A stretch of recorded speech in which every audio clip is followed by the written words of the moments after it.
نحمده ونصلي ونسلم على رسوله الكريم اما بعد فاعوذ بالله من الشيطان الرجيم بسم الله الرحمن الرحيم اللهم صل على سيدنا ومولانا محمد وعلى آل سيدنا ومولانا محمد وبارك وسلم وصلوا علیہ۔ جی ناظرین کرام، امید کرتا ہوں کہ آپ خیر و عافیت سے ہوں گے اور دعا گو ہوں کہ مالک کائنات آپ سب کو ہمیشہ سلامت رکھے، ہمیشہ خوش رہیں، آباد رہیں۔ نماز پنجگانہ اور درود و سلام آقا علیہ الصلوۃ والسلام کی بارگاہ میں پیش کرتے رہیں۔ ناظرین کرام، کل کا جو ہمارا ٹاپک تھا وہ تھا کہ علم اور عمل میں تکبر کیسے آتا ہے، اس کے نقصانات کیا ہیں۔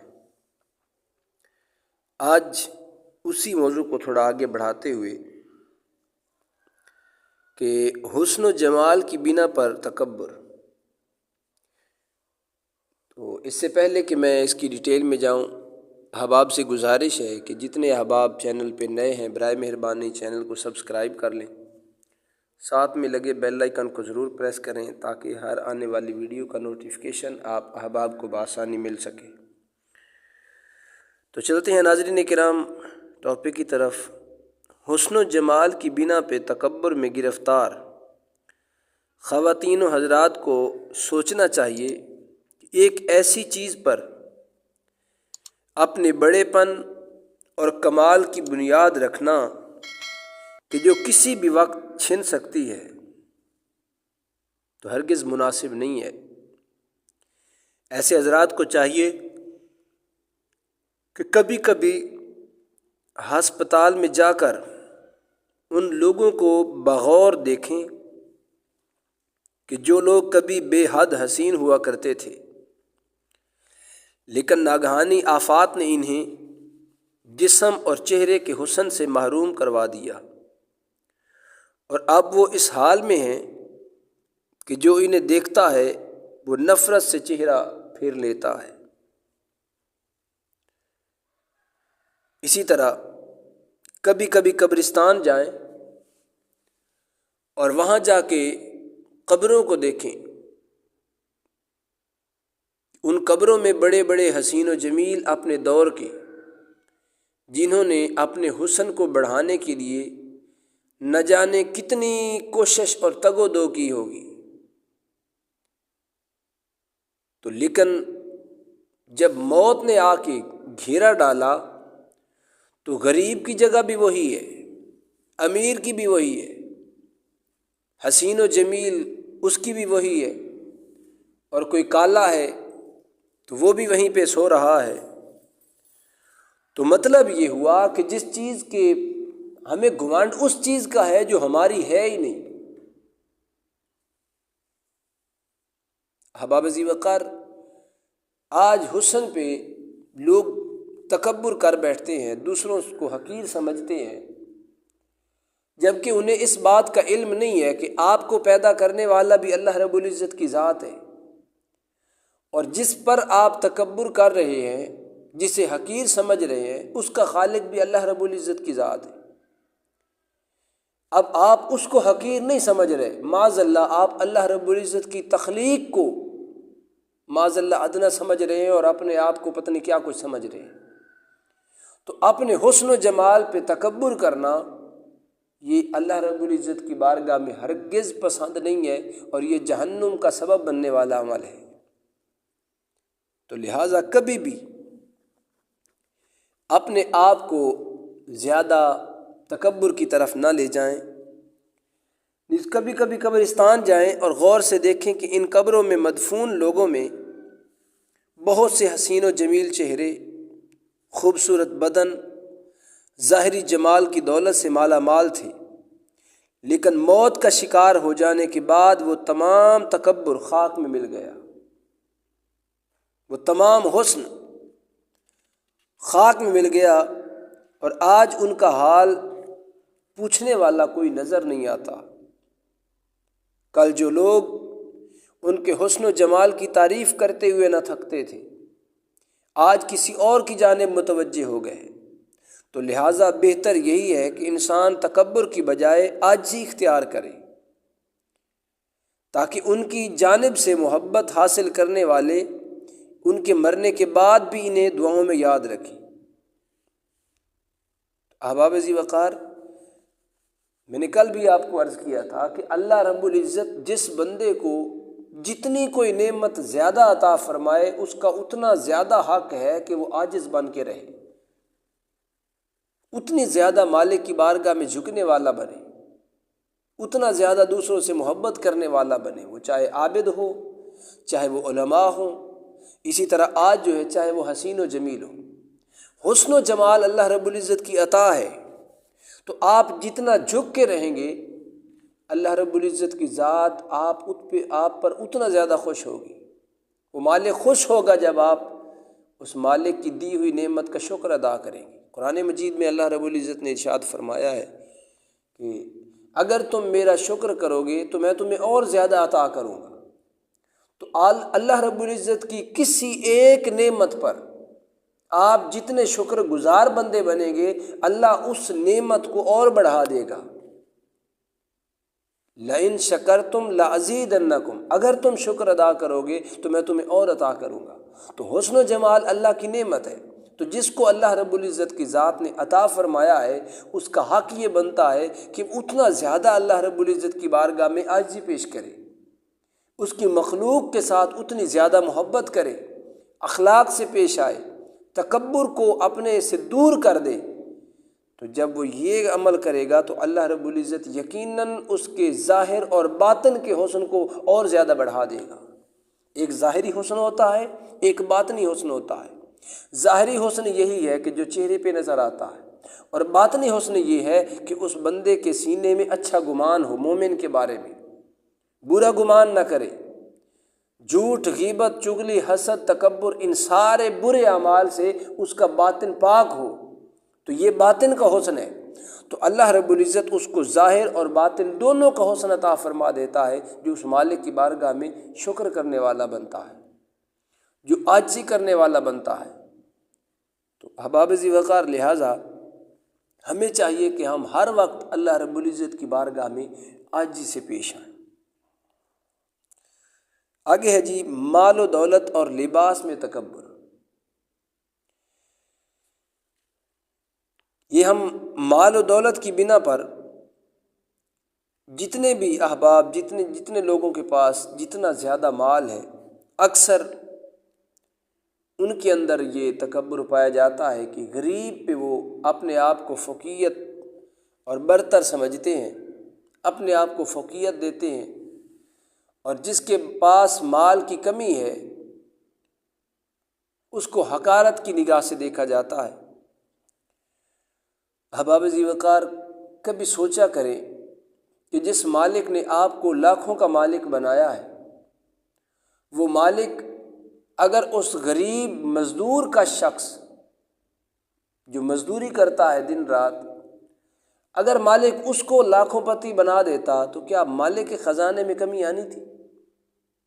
تو جواب اس کا یہ ہے کہ ہرگز اس مالک کے خزانوں میں کبھی کمی نہیں آتی۔ میں کہتا ہوں کہ اگر پوری کائنات کوئی ایک شخص بھی ایسا نہ ہو جو کروڑوں پتی نہ ہو، اللہ رب العزت سب کو کروڑ پتی بنا دے، مگر اس کے خزانے میں اتنی بھی کمی نہیں آتی جیسے سمندر سے ایک چڑی اپنے منہ میں تھوڑا سا پانی لے لیتی ہے۔ سمندر میں بھی کمی آ سکتی ہے، مگر میرے مالک کے خزانوں میں کمی نہیں آ سکتی۔ میرے مالک کے خزانوں میں کبھی کمی نہیں آئے گی۔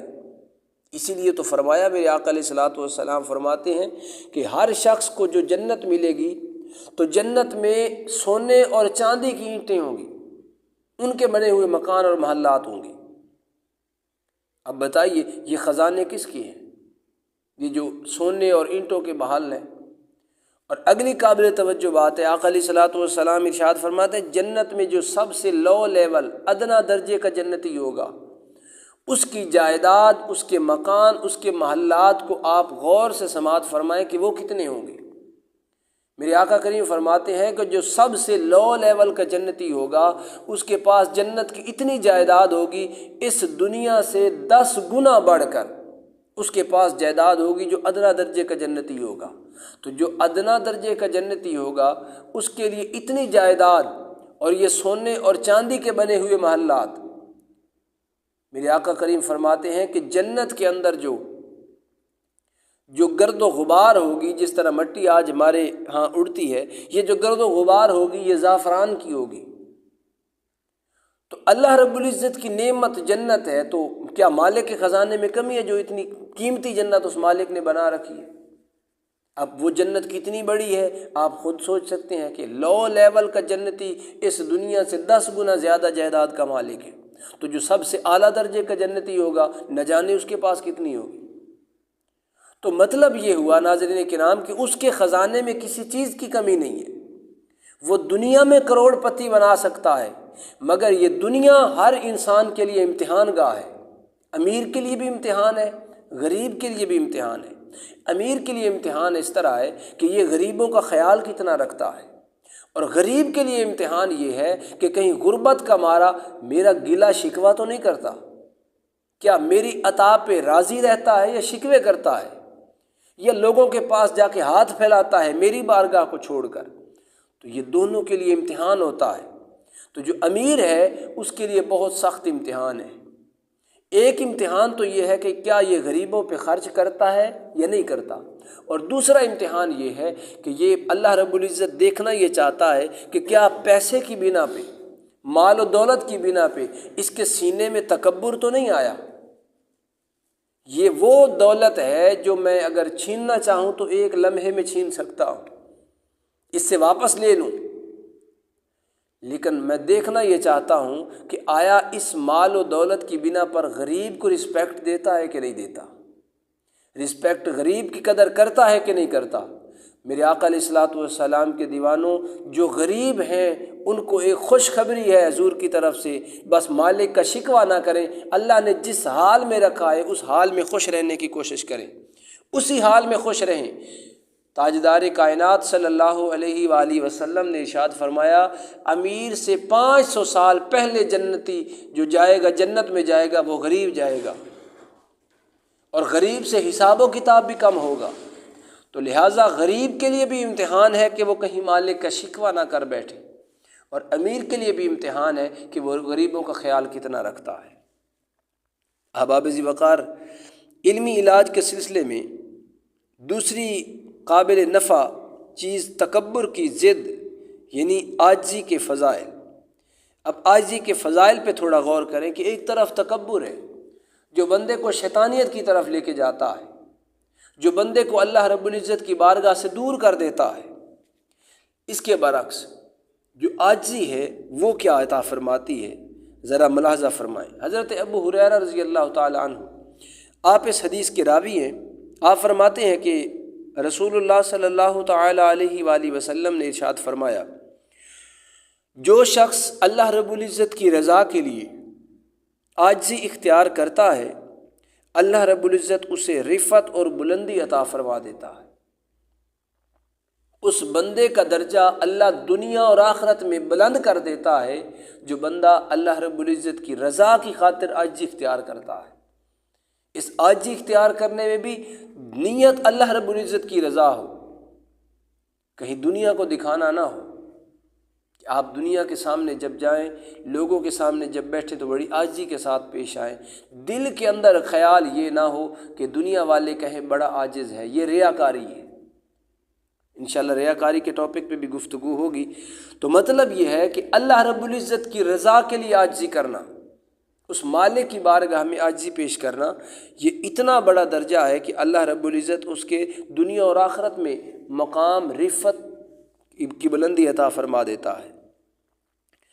تو واقعی مشاہدہ کیا جائے تو ظاہر ہوگا کہ عاجزی اختیار کرنے والا لوگوں کے قلوب میں اپنی جگہ بناتا ہے، جبکہ تکبر ان کی نگاہوں سے خود کو گرا دیتا ہے۔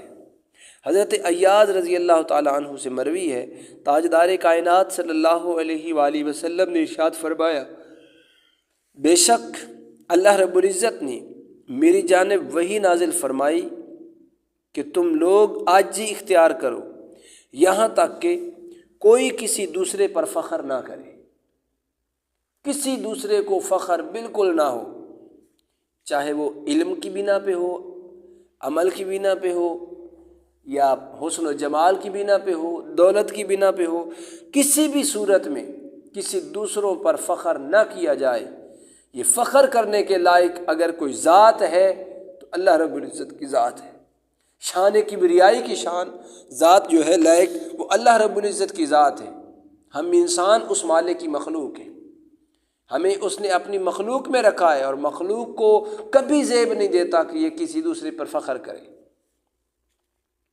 اگر نبی کریم صلی اللہ علیہ وآلہ وسلم سے پوچھا جائے تو تاجدار کائنات صلی اللہ علیہ وآلہ وسلم نے ارشاد فرمایا مجھے فخر کس بات پہ ہے؟ حدیث مبارکہ ہے، سرکار فرماتے الفقر فخری، فقر پہ مجھے فخر ہے۔ بظاہری حالات تنگی، اس صورت میں مجھے اس پہ فخر ہے کہ اللہ رب العزت نے مجھے اس حال میں رکھا ہے۔ تو ناظرین کرام، اگر فخر کرنا ہے تو جس طرح آقا علیہ الصلوۃ والسلام نے فخر پہ کیا، اسی طرح فخر پہ کر کے دیکھیں، تنگ دستی میں فخر کریں کہ اس مالک نے آپ کو آزمایا ہے، آپ کو پسند کیا ہے، اس مالک کی عطا پہ راضی رہیں، جس حال میں بھی رکھے۔ جس طرح میں نے کل آپ کو واقعہ پیش کیا تھا کہ بنی اسرائیل کا شخص موسیٰ علیہ الصلوۃ والسلام کا امتی، اللہ نے فرمایا تو جہنمی ہے، اور وہ خوشی کرنے لگا کہ مالک نے اپنی جگہ میں، اپنی بارگاہ میں کہیں نہ کہیں میری جگہ تو رکھی ہے۔ تو مطلب یہ ہوا کہ اللہ رب العزت کی ہر چاہت پہ، ہر رضا پہ راضی رہیں، وہ مالک جس طرح چاہے ویسا کرے، اسی حال میں راضی رہیں۔ تو یہ آقا علیہ الصلوۃ والسلام اس بات پہ فخر کرتے تھے کہ اللہ رب العزت نے مجھے اس حالات میں رکھا ہے، جبکہ میرے آقا کریم خود ہی فرماتے ہیں کہ کائنات کے خزانوں کی چابیاں اللہ رب العزت نے میرے ہاتھ پہ رکھ دی، مجھے عطا فرمائی ہیں اس کائنات کی چابیاں۔ اور حدیث مبارکہ ہے واللہ یؤتی وانا قاسم، اللہ مجھے عطا کرتا ہے، میں آگے تقسیم کرتا ہوں۔ تو اللہ رب العزت نے کل کائنات کے خزانے، کل کائنات کی نعمت مصطفیٰ کریم کو عطا فرمائی ہیں۔ آج جس کو جو ملتا ہے میرے مصطفیٰ کریم کے ہاتھوں سے ملتا ہے۔ قاسم کہتے ہیں تقسیم کرنے والے کو، اور تقسیم وہ کرتا ہے جو خزانہ مالک کا ہے، تقسیم میرے مصطفیٰ کریم کی ہے۔ تو مطلب یہ ہوا کہ کل کائنات کے خزانے میرے آقا علیہ الصلوۃ والسلام چاہیں تو ایک پھونک کے ساتھ کائنات کو سونا بنا دیں، مگر میرے آقا علیہ الصلوۃ والسلام فرماتے ہیں مجھے فقر پہ فخر ہے۔ تو یہ اللہ رب العزت کی چاہت اور رضا ہے۔ حضرت عقبہ بن عامر رضی اللہ تعالیٰ عنہ آپ کہتے ہیں کہ نبی کریم رؤوف الرحیم صلی اللہ علیہ وآلہ وسلم نے ارشاد فرمایا تم سب آدم علیہ الصلوۃ والسلام کی اولاد ہو، تم میں سے کسی کو دوسرے پر کوئی فضیلت حاصل نہیں ہے سوائے دین اور تقوی کی۔ اب جس کے پاس تقوی ہے وہ شان عظمت میں زیادہ ہے، مگر وہ بھی فخر نہ کرے اس بات پہ کہ میں دوسروں سے اعلیٰ ہوں۔ تقوی کی بنیاد پر فضیلت ہے، وہ بندہ اعلیٰ ہے، لیکن وہ خود نہ کہے کہ میں دوسروں سے اعلیٰ ہوں، ورنہ یہ سب کچھ چھن لیا جائے گا۔ یہ کل کی ویڈیو میں نے آپ کو عرض کیا تھا۔ تو مطلب یہ ہوا ناظرین کرام کہ ہمیشہ اس مالک کی بارگاہ میں عاجزی پیش کی جائے۔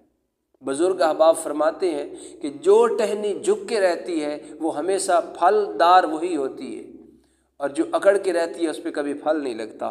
آپ کبھی درختوں کو دیکھ لیں، جس پہ پھل لگا ہوگا وہ جھکی ہوئی ہوگی۔ تو مطلب یہ ہے کہ ہمیشہ جھک کے رہیں، اس مالک کی بارگاہ میں اپنے آپ کو جھکا کے رکھیں۔ جتنی نعمت مالک نے دی ہے اتنا زیادہ آپ جھکانے کی کوشش کریں اس مالک کی بارگاہ میں۔ تو ناظرین کرام کوشش فرمائیں کہ یہ جو ہمارے اندر خامیاں ہیں اگر ہیں تو ان کو جلد سے جلد دور کیا جائے، اور آئندہ اگر کبھی خیال بھی آنے لگے تو فوراً خیال کو دور کر کے آقا علیہ الصلوۃ والسلام کی بارگاہ میں درود و سلام پڑھا کریں، اس مالک کی بارگاہ میں استغفار کیا کریں۔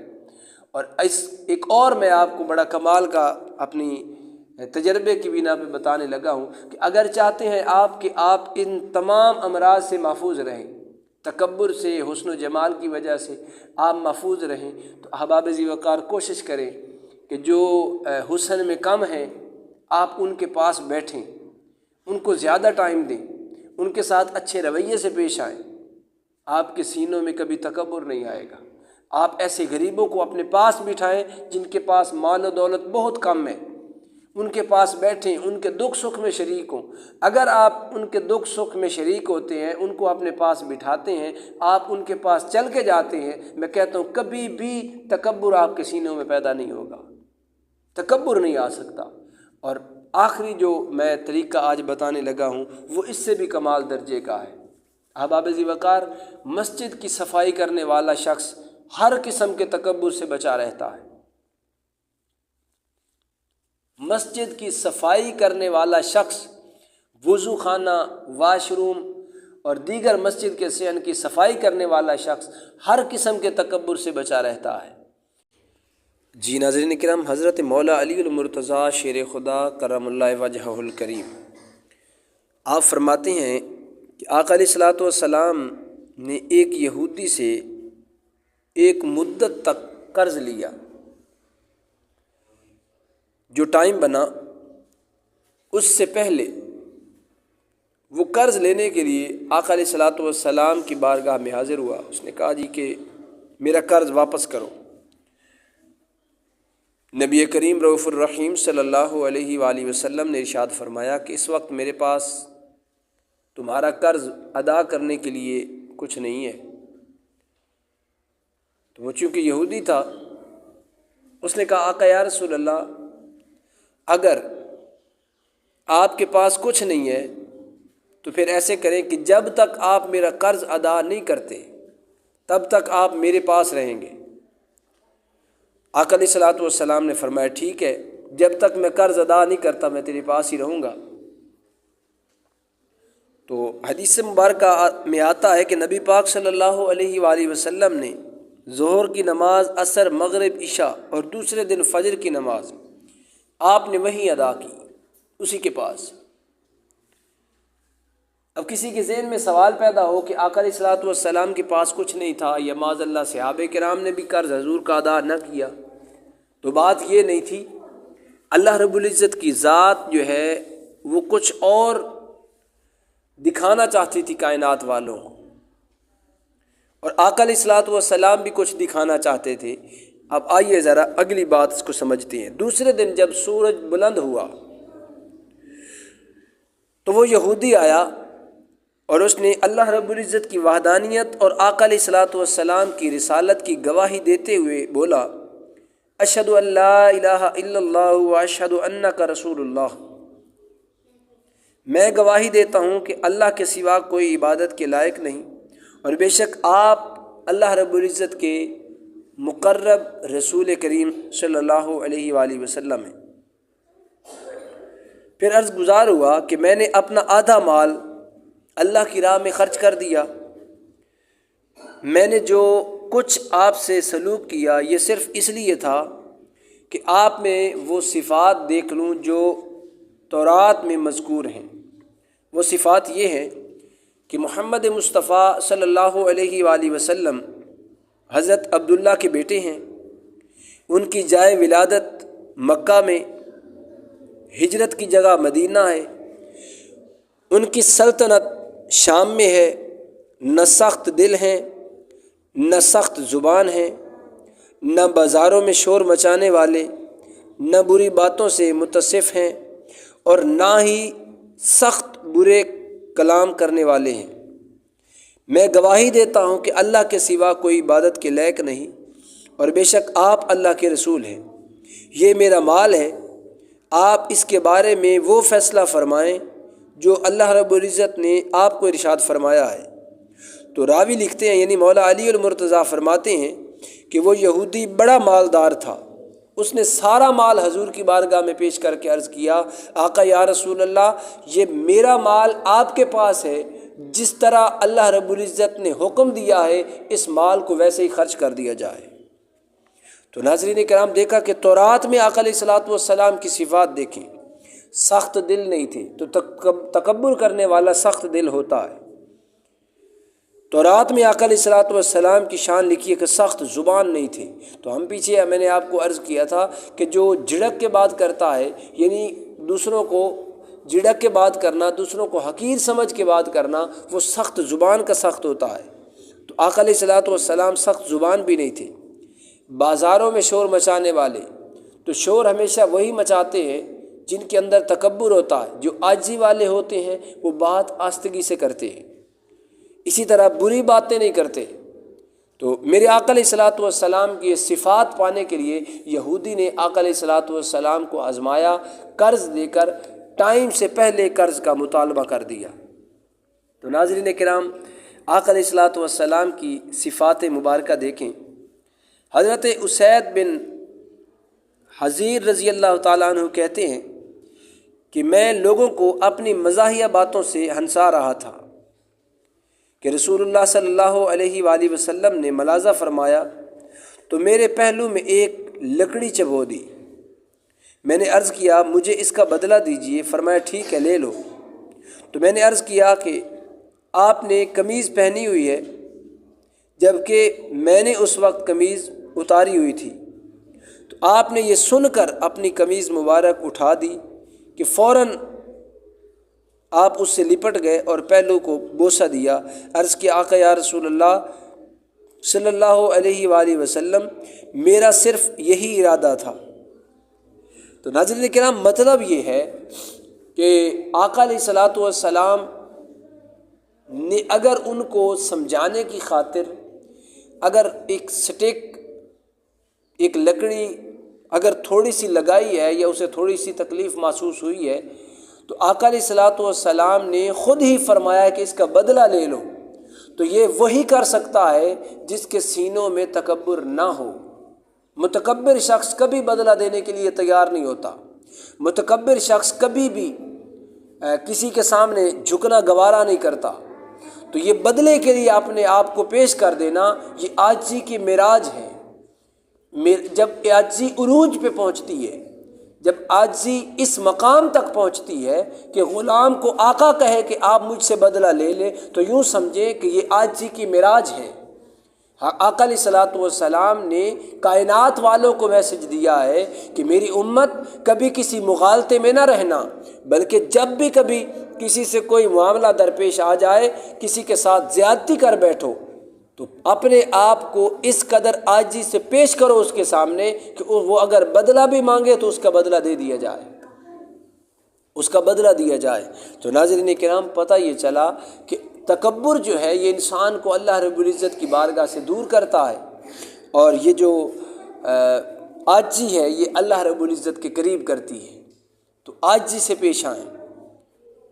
عزیزان گرامی قدر، آئیے ایک درود پاک آپ کی گوش گزار کرنے لگا ہوں۔ اس کی بے شمار فیوز و برکات ہیں۔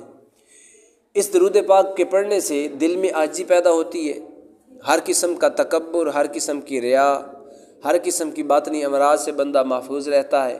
اس کے علاوہ گھر میں بے شمار برکتیں آتی ہیں، ہر قسم کی تکلیفیں دور ہوتی ہیں، پریشانیاں ختم ہوتی ہیں، رزق میں اتنی برکت ہوتی ہے کہ آپ حیران رہ جائیں گے کہ یہ رزق کہاں سے آ رہا ہے۔